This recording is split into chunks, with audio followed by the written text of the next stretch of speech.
Syria মধ্যপ্রাচ্যের এক জটিল ভূখণ্ড, যেখানে প্রভাব বিস্তারে সক্রিয় দুই পরাশক্তি ইসরায়েল ও তুরস্ক।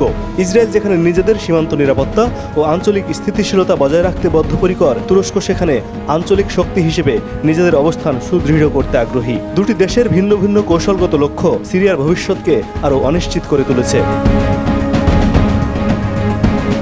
ইসরায়েলের সিরিয়া নীতি মূলত তাদের দীর্ঘমেয়াদী নিরাপত্তা উদ্বেগের কারণ থেকে উদ্ভূত। ঐতিহাসিকভাবে ইসরায়েল সিরিয়ার আসাদ সরকারকে লেবাননের হিজবুল্লাহ এবং ইরানের মতো তাদের প্রধান শত্রুদের সমর্থনকারী হিসেবে দেখেছে। সিরিয়া ইরানের অস্ত্র সরবরাহের একটি গুরুত্বপূর্ণ রুট হিসেবে ব্যবহৃত হয়ে আসছে। অধিকন্তু 1967 সালের যুদ্ধে দখলকৃত গোলান মালভূমি ইসরায়েলের জন্য একটি কৌশলগত স্থান, যার নিয়ন্ত্রণ তারা কোনোভাবেই হারাতে চায় না। সিরিয়ার অভ্যন্তরে যে কোনো ইসরায়েল বিরোধী শক্তির উত্থান, বিশেষত গোলান সীমান্তের কাছে, ইসরায়েলের জন্য বড় হুমকি। এ কারণে ইসরায়েল নিয়মিতভাবে সিরিয়ার অভ্যন্তরে সন্দেহভাজন সামরিক স্থাপনা লক্ষ্য করে বিমান হামলা চালায়, যার উদ্দেশ্য ভবিষ্যতে তাদের বিরুদ্ধে ব্যবহার হতে পারে এমন অস্ত্রের মজুদ ধ্বংস করা এবং সিরিয়ার সামরিক সক্ষমতা দুর্বল করে রাখা।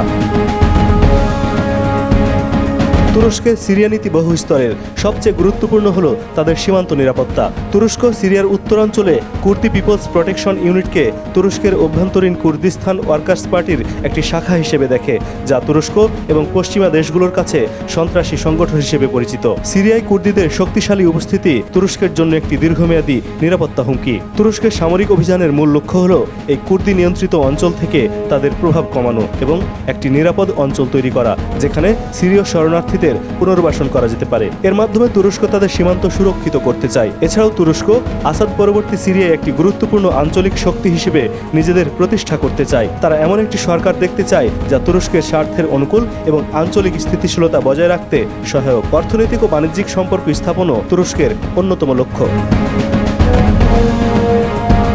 ইসরায়েলের প্রধানমন্ত্রী বেনিয়ামিন নেতানিয়াহু সরকার সিরিয়ায় তুরস্কের সামরিক ঘাঁটির বিস্তারকে একটি রেড লাইন হিসেবে বিবেচনা করে। এর কারণ হল ইসরায়েল মনে করে সিরিয়ায় তুরস্কের স্থায়ী এবং শক্তিশালী সামরিক উপস্থিতি তাদের আকাশসীমার নিয়ন্ত্রণ এবং সামগ্রিক সামরিক আধিপত্যের জন্য বড় চ্যালেঞ্জ। বিশেষ করে যদি তুরস্ক সিরিয়ার বিমান ঘাঁটিগুলো নিজেদের নিয়ন্ত্রণে নেয় বা উন্নত বিমান প্রতিরক্ষা ব্যবস্থা স্থাপন করে, তবে ইসরায়েলের জন্য সিরিয়ার আকাশসীমায় নির্বিঘ্নে নজরদারি ও অভিযান চালানো কঠিন হয়ে পড়বে। এই পরিস্থিতিতে ইসরায়েল সরাসরি সামরিক পদক্ষেপ নিতে দ্বিধা করবে না, যা উভয় দেশের মধ্যে একটি সরাসরি এবং ভয়াবহ সংঘাতের সূচনা করতে পারে। এমন সংঘাতের ফলে আঞ্চলিক অস্থিতিশীলতা বাড়বে এবং আন্তর্জাতিক শক্তিগুলো এই সংঘাতে জড়িয়ে পড়ার ঝুঁকি তৈরি হবে।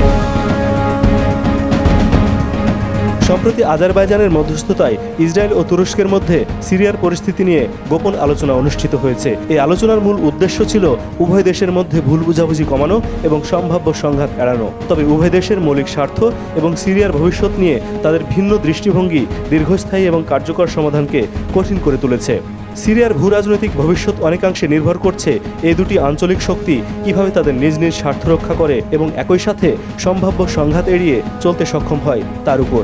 আন্তর্জাতিক সম্প্রদায়ও এই অঞ্চলের স্থিতিশীলতার জন্য গভীর উদ্বেগের সাথে পরিস্থিতি পর্যবেক্ষণ করছে। এস এম বাবু, সংবাদ মুহূর্ত।